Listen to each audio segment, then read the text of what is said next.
There's this one thing we all do, something that's just hardwired into us as human beings. We search for patterns. It's this deep, fundamental drive that takes us from something as simple as our internet clicks all the way to questioning the very fabric of the cosmos. I mean, seriously, how do you take the pulse of an entire planet? It sounds like a question straight out of science fiction, right? But what if I told you we're kind of already doing it? We can actually observe the collective heartbeat of humanity, what we're interested in, what we're afraid of, what we're excited about, and we can see it all happening in real time. And it's all thanks to the patterns we leave behind. Just look at the Iran protests back in 2022. As things were happening on the ground, you could see this massive spike in search data from all over the world. This was more than just headlines. You could actually see the world's attention focusing in, a real-time signal of shared human concern. It's a pattern revealing a global moment. Or how about the unrest in South Africa in 2021? The data didn't just tell us that people were paying attention.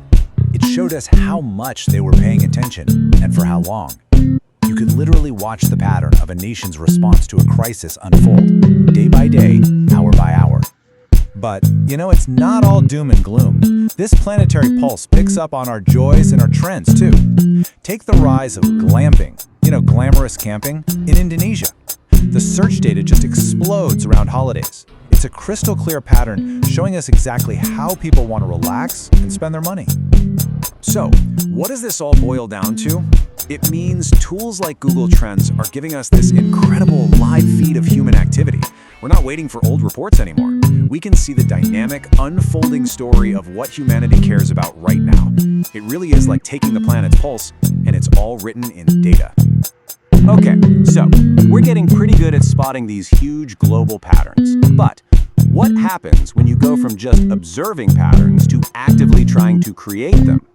Well, in the world of business, that's not just some abstract idea. That's the whole ballgame. It's all about shaping what happens next, not just reacting to it. And that brings us into the world of strategic management. The best way to think about it is like a formal blueprint for running a company. It's this disciplined process of looking at the world, figuring out a plan, and then putting that plan into action to give yourself a real sustainable edge over the competition. And one of the most classic tools for this, you've probably heard of it, is the SWOT analysis. Strengths, weaknesses, opportunities, and threats. It's just a really structured way to find the patterns, both the good and the bad, inside your company and out in the big wide world. It helps you build a game plan that uses what you're good at and protects you from what you're not. But here's where it gets a little tricky, because recognizing patterns isn't always used to build something better. Sometimes it's used to tear something else down. This is the darker side of strategy, where the goal isn't just to win the game, but to make sure nobody else can even play. Let's talk about something called predatory pricing. This isn't just a big sale at the store. It's a cold, calculated strategy. A huge company will deliberately drop its prices to an insanely low level, sometimes even losing money on every sale, for one reason: to bleed its smaller competitors dry. And once they're gone, well, now you're the only game in town, and you can jack those prices way up. And believe me, this isn't just some theory from a business textbook. This stuff happens.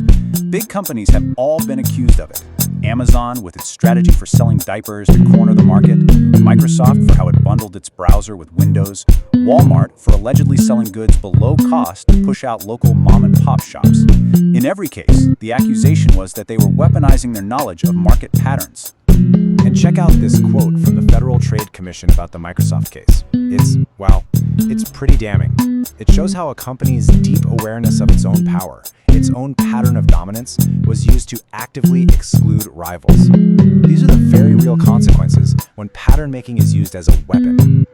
Okay, so we've been talking about these messy, real-world patterns, competition, social trends, all of it. But what if you could just get rid of the mess entirely? What if you could engineer a system, a pattern, that was nothing but pure, clean, unambiguous logic?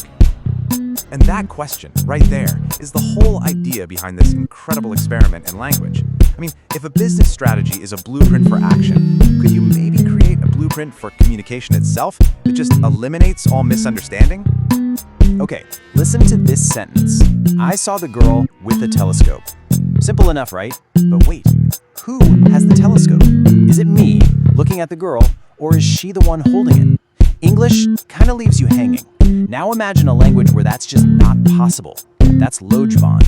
It's a constructed language where the grammar itself forces you to be precise. There is no ambiguity. See, Lojban was literally built to be a perfect pattern. Its grammar is based on formal logic, and there are no exceptions to the rules. None. It's this amazing attempt to design a system for thinking that is perfectly ordered, a flawless pattern for communication. All right, we've gone from data to business strategy to designing a whole new language. Let's take this one last giant leap. What if the whole universe, and I mean everything, including us, is already part of one massive, ultimate, unbreakable pattern? A system we didn't design, but one that completely governs our existence. This brings us to a huge philosophical idea called causal determinism. The concept is actually pretty simple, but its implications are massive. It basically says that every single thing that happens is the direct result of what came before it. So, if you could know the exact state of every atom in the universe at one moment, and you knew all the laws of physics, you could predict the future perfectly. The past doesn't just shape the future, it dictates it. Now, this idea kind of branches into two big ways of thinking. You've got hard determinism, which says, yep, it's all predetermined, which means your feeling of making a choice, your free will, is just an illusion. Then there's soft determinism. It says, okay, maybe our choices are determined by everything that came before, but we can still call ourselves free as long as nothing is physically stopping us from acting on our desires. So that's the big question for us, isn't it? Are we just incredibly complex biological machines, like cosmic clockwork, responding to things in predictable ways? Or is there something else going on, something inside us that gives us the genuine power to choose our own path, to actually break the pattern? Wow, okay, from Google searches to the fate of the entire universe, that's a lot. But there's one simple thread that pulls this all together, and it's this. At our very core, every single one of us is a pattern seeker. Think about it. The data scientists spotting a trend in clicks, the CEO mapping out a business strategy, the linguist trying to build a perfect language, even the philosopher wrestling with destiny. They're all doing the exact same thing. They're all trying to find or create or understand the patterns that help us make sense of this beautifully chaotic world. Because in the end, the reality you experience is really just a collection of the patterns you decide to focus on. The data you look at, the strategies you follow, the logic you use, the beliefs you have about your own freedom, patterns are everywhere. The only real question left is, which ones are you going to choose to see?